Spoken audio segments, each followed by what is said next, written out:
Washington and his bedraggled remnants finally reached Fort Cumberland in western Maryland on July 17th, 1755. Word is spread across the colonies that all the troops had been killed. So Washington promptly wrote his family, assuring them that he was still alive, but only as a result of what he described as the miraculous care of Providence. He also told his brother, "As I have heard since my arrival at this place, Fort Cumberland, a circumstantial account of my death and dying speech, I take this early opportunity of contradicting the first and of assuring you that I have not, as yet, composed the latter. But by the all-powerful dispensations of Providence, I have been protected beyond all human probability and expectation.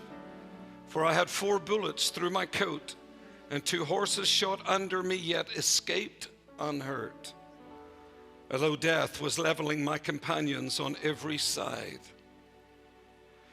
On numerous occasions, Washington openly testified of God's protection over him. He recognized that his life existed only as a result of the miraculous care of Providence. He also understood that the important part he had played in America's formation was by the direction of God, acknowledging, "I have only been an instrument in the hands of Providence."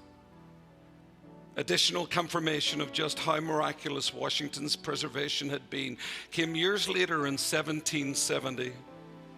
Washington had returned to the same Pennsylvania wood in which he had earlier fought, but this time on a peaceful surveying mission.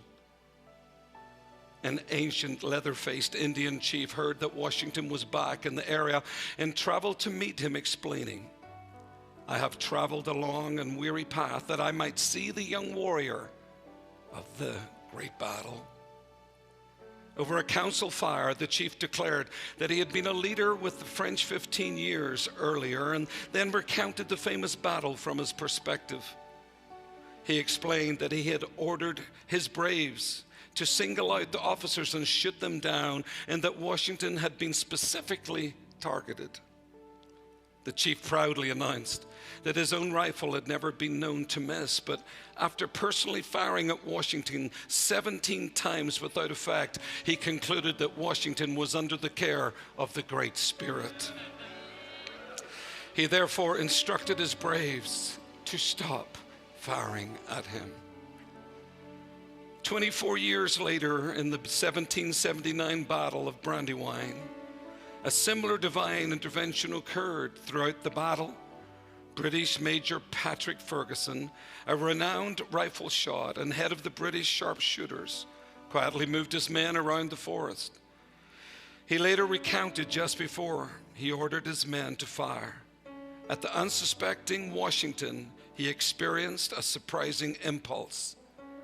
The thought of shooting that particular soldier suddenly disgusted him. The American officer, now in point-blank range, turned and looked directly at Ferguson, locking eyes with him over the sights of Ferguson's rifle. After a few moments, the American slowly turned his horse, deliberately showed his fully exposed back to Ferguson, and then calmly cantered away. Ferguson continued, "I could have lodged 6 balls in him before he was out of my reach, but I let him live." Historian Lyman Draper said this, "Had Washington fallen, it is difficult to calculate its probable effect upon the result of the struggle of the American people. The singular impulse of Ferguson illustrates in a forcible manner the overruling hand of Providence in directing the operation of a man's mind when he himself is least aware of it." For just a couple of minutes, I want us just to lift our hands and just thank God. God has a plan. He's always had a plan.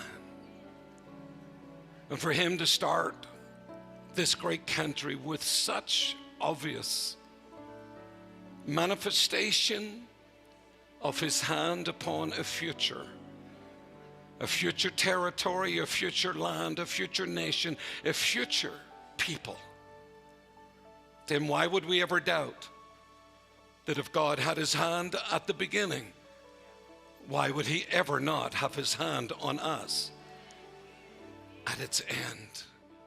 Lift your voices and begin to pray in the Spirit.